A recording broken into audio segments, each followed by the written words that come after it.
بسم الله الرحمن الرحيم الحمد لله والصلاة والسلام على رسول الله أما بعد اللهم ربي يسر ولا تؤسر وتمم بالخير سبحانك لا علم لنا إلا ما علمتنا إنك أنت العليم الحكيم السلام عليكم ورحمة الله وبركاته hurmatli ustozlar va qarindoshlar bugungi tafsir darsimiz Ali Imron surasi 101 oyatdan 109 oyatgacha أعوذ بالله من الشيطان الرجيم بسم الله الرحمن الرحيم وكيف تكفرون وأنتم تتلى عليكم آيات الله وفيكم رسوله ومن يعتصم بالله فقد هدي إلى صراط مستقيم يا أيها الذين آمنوا اتقوا الله حق تقاته ولا تموتن إلا وأنتم مسلمون yuqorida tilovat qilingan oyatlarning qisqacha tarjimasi sizlar Allohga iymon etgandan keyin qandoq kofir bo'lasizlar sizlar bilan iymonda mustahkam turishninki eng chong sabablari birga tursa Allohning oyatlari sizlarga tilovat qilinsa Allohning rasuli bo'lgan Muhammad sallallohu alayhi vasallam Allohning oyatlarini sizlarga bayon qilib tushuntirsa sizlar iymon etgandan keyin qandoqmi Allohga kofir bo'lasizlar kimki Allohning kitobi Allohning rasulininki sunnatiga mustahkam esladikan Allah subhanahu va taolo bu kishini hech qanday qing'irlik bo'lmagan rus to'g'ri yo'lga muvaffaq qildi. Ey Allohga iymon etgan, Allohning elchisiga ergashgan mu'minlar, sizlar Robbinglardan haqiqiy ravishda qo'rqinglar. Allohdan haqiqiy ravishda qo'rqish qandoq bo'ladi desa, Allohning buyruqlariga ergashish, Allohning cheklamalaridan yiroq bo'lish, Allohning ato qilgan ne'matlarga shukr qilish bilan bo'ladi. Sizlarga o'lim kelganga qadar dinda mustahkam turinglar. Ya'ni o'lim kelgandimi, sizlar dinda mustahkam turgan holatda o'lib ketinglar. واعتصموا بحبل الله جميعا ولا تفرقوا واذكروا نعمة الله عليكم إذ كنتم أعداء فألف بين قلوبكم فأصبحتم بنعمته إخوانا وكنتم على شفا حفرة من النار فأنقذكم منها كذلك يبين الله لكم آياته لعلكم تهتدون. Ey mu'minlar, sizlar Allohning kitobi va Allohning rasulining sunnatiga mustahkam eslanglar. Sizlarni bo'lgunchilikka, o'zaro ixtilofga tushirib qo'yadigan ishlarga qadam bosmanglar. Allohning sizlarga ato qilgan ne'matini eslanglar. Bu ne'mat qaysi desa, sizlar musulmon bo'lishdan ilgari o'zaro bir-biringlarga dushman tinglar. Oddiy e'tiborsiz bir sabablar bilan bir-biringlarga qarshi urush qilibdinglar. Alloh subhanahu va taolo sizlarning qalbinglarning orasini islom bilan, din, iymon bilan birlashtirdi. Sizlar Allohning fazli bilan diniy qarindoshlardan bo'ldinglar. Bir-biringlarga ko'yinadigan, bir-biringlarga nihoyat samimiy, ixlosmand diniy qarindoshlardan bo'ldinglar. Sizlar shuningdan ilgari, ya'ni diniy qarindosh bo'lishdan ilgari, islom dinini qabul qilishdan ilgari kofir bo'lganliginglar sababidan do'zaxning girbigiga kelib qolgandinglar. Alloh subhanahu va taolo sizlarni iymonga hidoyat qilish bilan, islom ne'matini ato qilish bilan do'zaxning girbigidan qazdi. Alloh subhanahu va taolo sizlarga mushu ne'matlarni bayon qilib berganga o'xshash sizlarningki dunyo va oxiratlik ishlaringlarda sizlarga foydali bo'lgan ishlarni Alloh bayon qilib berdi. Bu nima uchun desa sizlarningki to'g'ri yo'l tepishinglar va Allohning huzuriga kelganga qadar, ya'ni dunyodan ketganga qadar to'g'ri yo'lda mustahkam turishinglar va haq yo'lda minishinglar uchun Alloh buni sizlarga bayon qildi.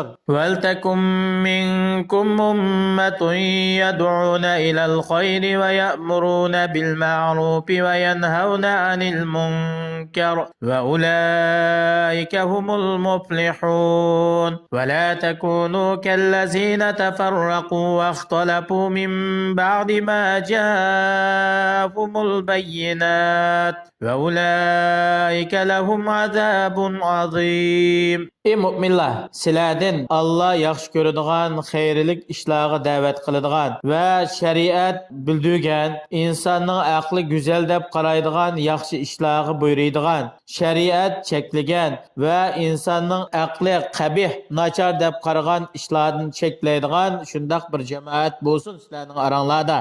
Mushu sifat bilan sifatlangan bu jamoatlar bular dunyo oxiratda to'liq utuq qozonadigan, g'alaba qiladigan jamoatdir.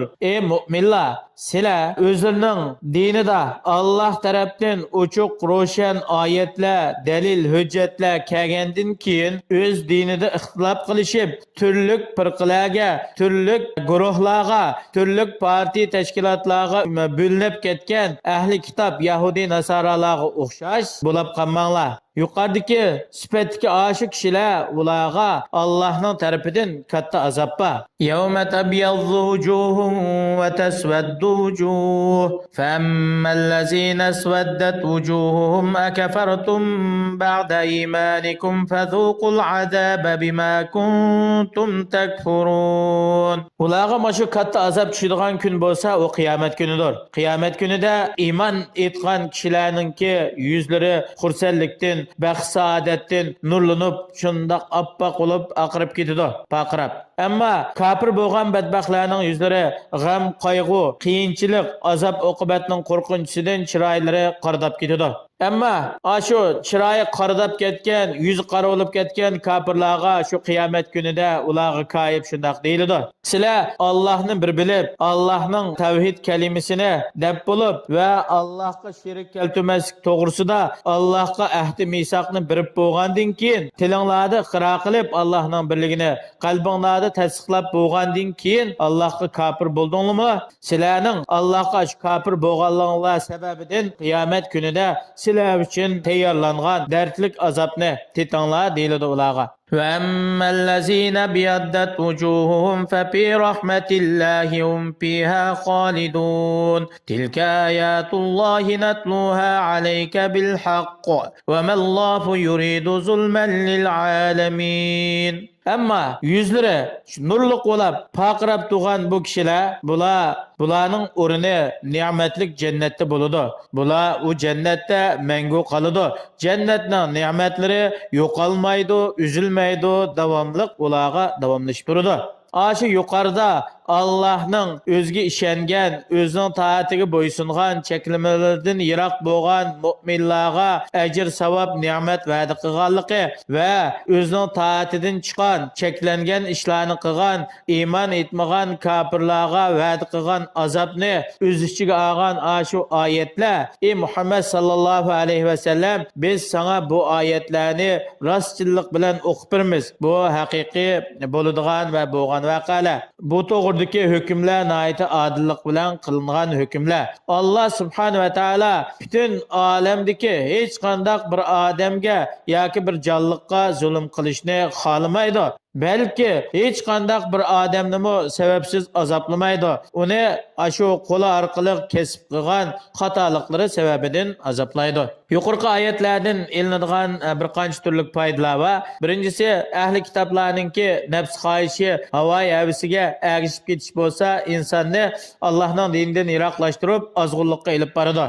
İkincisi, Kur'an hadisga mustahkam islish va Qur'on hadisning yo'li bilan yo'l tutishning o'zi bo'lsa, insonni haqda mustahkam turg'izadigan, ozg'unlikdan saqlaydigan, bo'linib ketish, ixtilofdan saqlaydigan eng cho'ng omildir. Mushu ummatningki e'tiqod masalalarida yuz bergan ixtiloflar va bo'linib ketishlar ilgirki ahli kitoblarning orasida bo'lgan bo'linish va ixtiloflarga o'xshab ketadi.